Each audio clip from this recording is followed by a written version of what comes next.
The two most prominent dietary risks for death and disability in the world are not eating enough fruit and eating too much salt. Too little fruit kills nearly 5 million people every year. Too much salt kills 4 million. There are three things we can do to lower our salt intake. First, don't add salt at the table. A third of us add salt to our food before even tasting it. Number two, stop adding salt when cooking.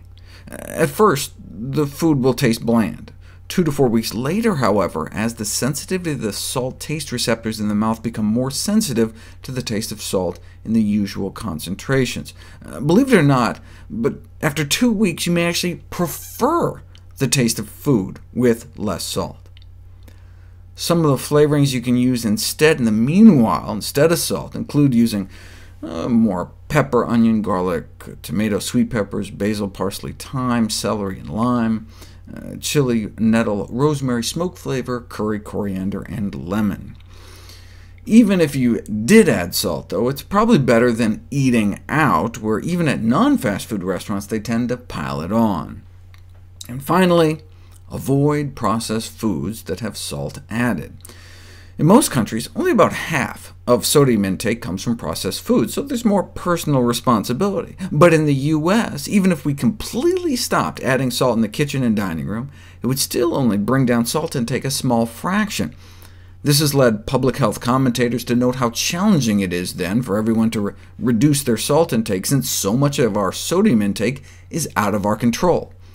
But is it? We don't have to buy all those processed foods. We can choose not to turn over our family's health to food corporations that may not have our best interests at heart.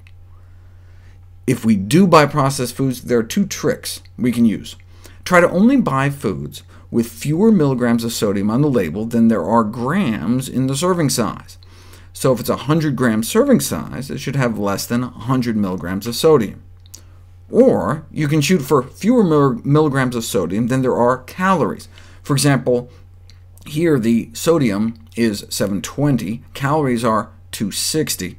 720 is greater than 260, so this has too much sodium.